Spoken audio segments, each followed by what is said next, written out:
Most people assume the best UGC creators cost a fortune and are already booked out, but in this video I'm going to show you why it's actually the complete opposite. I've generated over 22 million app downloads in 2025 using UGC creators that most agencies completely overlook. I've also been through the same struggle of trying to find the right creator who actually delivers results without needing to rely on paid ads or constant micromanaging. And what I'm about to share is exactly how you can find UGC creators who consistently drive installs and how to build a content system that compounds over time and scales predictably. So let's get into it. The problem today is that most UGC creators are charging over $500 for a video that barely gets 1,000 views. This is the same thing with influencer and the whole influencer marketing market, is that, all of these people charge thousands of dollars for a video that, barely gets views. So if your goal is to actually build a sustainable growth engine and a scalable brand, that's never going to be a sustainable strategy. Our campaigns at Pluto's Media that have driven over 22 million app downloads didn't come from influencers or all these,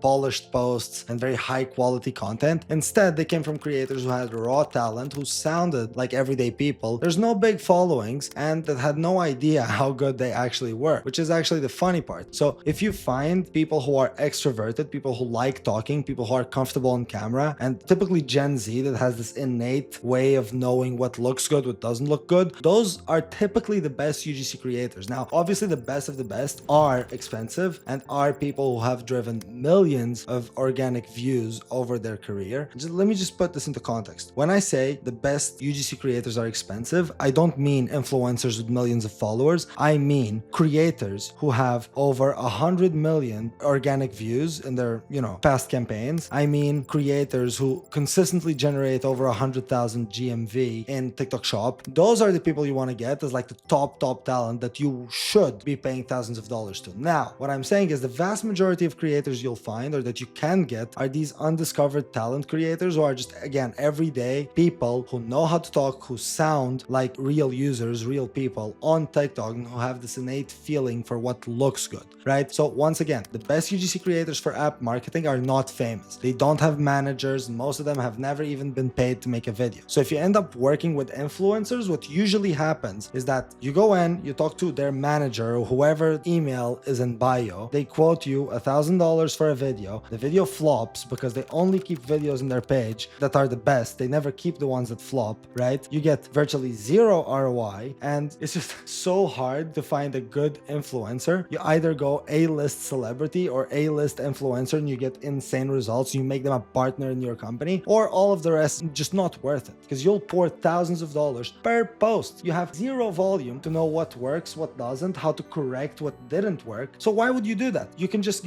do organic socials at mass like UGC with 10, 20, 50 creators, get much more signal, much more data, understand why things work, why things don't, and fresh pages. And from there you build, right? So again, influencer marketing, I think the scene is dying. I think that follower count is not as important as it used to be. Anyone can go viral on the platforms today, like Instagram Reels, on TikTok, because platforms reward individual content quality. And when I say quality, it's not high quality of production. I say quality meaning how many people care about that video. It's usually raw videos, right? So in the influencer scene, they overcharge. You will lose money in most of your deals, and they've got managers, contracts, egos, and you end up paying, again, thousands of dollars per post, which is completely stupid nowadays. Now, what you really want as a creator is someone who's hungry, who's affordable, because they have undiscovered talent. They have talent they don't know they have, right? Typically, a Gen Z creator who spends a lot of time on social media, who maybe has an account for themselves on TikTok and Instagram, talking about something they're passionate about, that has never done paid work, okay? That's someone you would get, and you would feed them viral videos. They would just recreate it for your app, and they would have a lot more chances of going viral. And even if they don't, getting 50, 100 videos for someone like that's much cheaper than getting one video from an influencer who would give you zero ROI, right? So they're not always easy to spot unless you know what you're looking for. So here's exactly how I find untapped UGC talent. So you want to use TikTok mobile search and TikTok Shop Affiliate Center. You want to dig through adjacent niches. So you want to look through vlogging, skincare, story time, get ready with me, all of this. And you want to cap the follower count at 50K followers. So 1,000 to 50,000 followers. Typically they're US based, and their videos look solid. They look aesthetic, right? And if you don't know what that looks like, just get help of someone who knows what that looks like. Now, you can find them on IG Reels, newsletters. You can find them on student platforms like SideShift, for example, and you want to capture their info. So you want to see the handle, the vibe, and you want to get the screenshot of total organic views and a 30-second Loom intro as kind of your application. Again, you want to get the handle of their social accounts, you want to get the screenshot of their total organic views on their account, or they can just tell you their lifetime organic views, so how many views they've gotten organically in their lifetime as a creator. Ideally, you have some proof to back that, and you want to have them do a 30-second either Loom intro or actual video of them talking to the camera, so you can assess how proficient they are, how comfortable they are on camera. So now let's move to the next step, where you actually need to take a closer look at the creator, because if you don't, you'll just end up wasting time rehiring over and over again. So when it comes to locking in a creator, you need to be selective. Just because someone has potential doesn't mean that they can deliver, right? So especially on TikTok and Reels in 2026, the algorithm makes a decision within seconds. If your video doesn't hook immediately, done, it's done. So that's why finding the right creators is a skill. It's not something you want to guess on. It's not something you want to say, hey, let me try this. No, you want to be laser focused on who you're looking for, and you want to understand why this is important, which is what I'm about to tell you. So viewers instantly scroll past anything that even remotely feels like an ad. And by the way, people are scrolling through social media barely conscious, right? They're just in that loop of just scrolling, and you need to break that. So you need to have someone that understands that game, that will make sure that they have a pattern interrupt in the first 3 seconds, 1 second. So an influencer with super high quality, with polished videos might actually hurt performance, because people just have seen way too much of that, and it comes off as too curated. It's not relatable to anyone. So people want to watch videos of people they relate to, of people like themselves nowadays. So what works is actually raw energy. You don't want like studio level production. You want raw, real, authentic energy in your videos. So you could have the perfect script even, but if the creator lacks the presence on camera, people just scroll. And this is where 90% of your competition is falling short, right? They're busy, chasing and reaching out to all these, influencers with pretty accounts and big follower accounts, while they're just completely overlooking what everyone that's winning nowadays is doing, which is UGC organic. Okay, so here's how to continue to stay ahead of the curve and make sure that the creator you choose is actually the right one for your app. So you want to do a first frame test. To vet creators, you want to do a few things. First, you want to do a first frame test. So you want to see how the first frame of a given video that they record looks like. You want to see that they have a good understanding of lighting, that their face is the brightest thing on camera. You want to see that they have a chest up framing, right? And the text that they put on screen is in actual safe zones, that it's legible, right? It's right above their face, or it's right here below, and that it's not in any zone when posting on social media that it would get kind of overlapped by any platform native things, right? So you want to have visible motion as well at second one. You want to have something happen on camera, what this creator creates for you. That's how you'll know they know what they're doing. So then you want to do a yapper test, right? Something like you want to see that there's no dead air in the video. There's nothing in what they're saying that's just dead. That is a potential moment that people will scroll past. You want to see that they're high energy. They have expressive eyes. They're almost invested into what they're saying. That's how you know someone can tell a story, if you give them a good story to tell. And you want to see that almost what they're recording looks like a FaceTime style delivery, like they were talking to a friend, right? So that's it. And then on the lifetime organic views, when you're filtering for creators, you want to see like at least 10 million lifetime organic views on their accounts. Their accounts, projects they've done, people they've helped. At least that. 30 million views is a great range. Over 100 million views where you get the stars, right? And you want to avoid creators that look good but that have zero energy, or over polished influencers who just don't know what they're doing, quite frankly, or just one hit wonders, like creators that have done one project with 20 million views and then nothing else, right? Those are people who can't really replicate success, and most likely the way they've gone viral in the past was specific to something else rather than their talent or their way of creating content. So just a quick side note, if you want to skip all this headache of finding the right creator for your brand and actually start doing something meaningful with your organic social efforts, that's exactly what we do at Plutus. We are the top growth partner, and quite frankly the oldest one in the space. We've done 1.4 billion views in 2025 for consumer apps alone. We've done 22 million downloads for consumer apps. So yeah, if you'd want to speak to our team, or if you'd want to see how we could work together, or a personalized strategy even built specifically for your app from a team who only works with apps and only does UGC, you can go ahead and click the link in the description, book a call with our team. Now let's get into the next step of how you you actually deploy the UGC creators at scale. So let me share the biggest mindset shift I've had around UGC. Most brands, most apps, most companies treat creator content like it's like rented space. So they pay for posts, it's a random page, and they hope it performs because they hope the creator knows what they're doing. That model puts all the risk on you. Plus, you're trusting a creator that probably doesn't really understand what your app is, what your product is. So this really doesn't work. So if the content stays, for example, on their personal page, you can't really do nothing with it. And if they have full control over it, so if the page goes inactive or if they delete it, you lose all the leverage. And most importantly, you can't really build long-term brand equity here. So every dollar you spend on UGC is going to open a lot of doors for you. So it's first going to validate the messaging that's going to work on paid ad campaigns. So you can just create that creative volume with a UGC organic strategy, flag what the winner creatives or videos are, and then just deploy your ad budget behind that. That's the first door it opens. The second door is once you flag the videos that consistently go viral, you can actually go and try to do influencer marketing, but you do it with very strict guidelines. You feed the videos that have worked for you in the past to influencers, and you put them against performance standards. So that's when that works, right? The other doors it might open is you get full product validation, what people actually care about in your product, and you get to understand what people search for when they want to search for your product, right? So you can rank better on ASO, on SEO, and you can essentially also pivot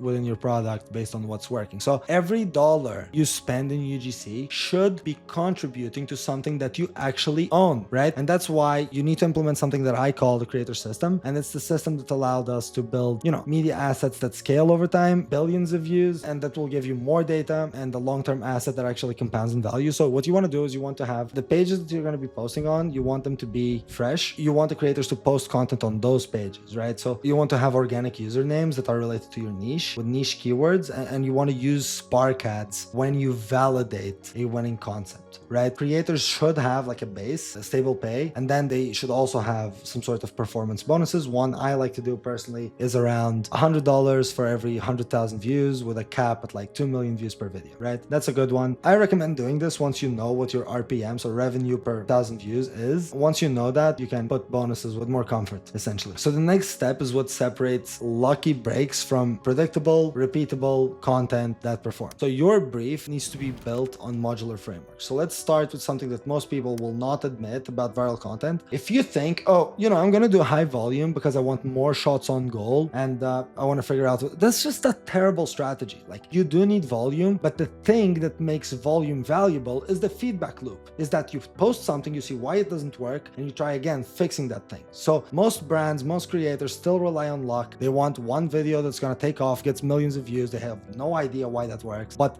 people and brands who consistently go viral, they're not relying on any sort of luck. They're following a process. They're using frameworks, okay? Without a framework, every video is a coin flip and you lose speed. Feedback is completely emotional instead of being data-driven and having a positive feedback loop that feeds your system, and ideas just dry up, people lose motivation, all this sort of stuff. So again, the brands and the people that are winning right now do not deal with this problem at all because they understand that volume is only a valuable component because there's a feedback loop. You post something, you fix the problem, you go back, do it again. That's it. How do you fix the problem? How do you flag the problem? You go on your TikTok page or on your Instagram page, whatever it may be, you look through the analytics and you see where the biggest drop off in watch time is, and you fix that, nothing else. You go again. That's it. So the other thing that we also implement for clients is something that we call, again, modular frameworks. It's, again, driven billions of views, and it comes down to these few things. Use a proven format and make it applicable. This is where the creator comes in, the kind of platform knowledge, lingo, language comes in. You want to take those frameworks and you want to deploy them in a relevant way for today's TikTok and Instagram scene, social scene, right? That's why you need the creators. But you want to give them the frameworks and give them the information what your product is and who it's for, right? So a few that you can do. So for example, you can do just simple problem solution, like a contrast framework. You want to have something framed as like an intriguing secret, or you want to do like a green screen with some sort of authority figure behind you, like, a newspaper or a news article just came out with the creator commenting on it. You can do like an educational slideshow, for example. This is just, a few proven formats. You want to get 5 to 10 hooks, and you want to get those options based on real stuff. So you want to get them based on Reddit reviews or threads that are around your niche and around your solution. You want to look through comment sections to create those hooks. You want to look at TikTok search gaps to see, high leverage niches niches you can go into, and your modular frameworks should basically say, have squares, like this squares for the hook, this squares for the foreshadowing, which would be something like,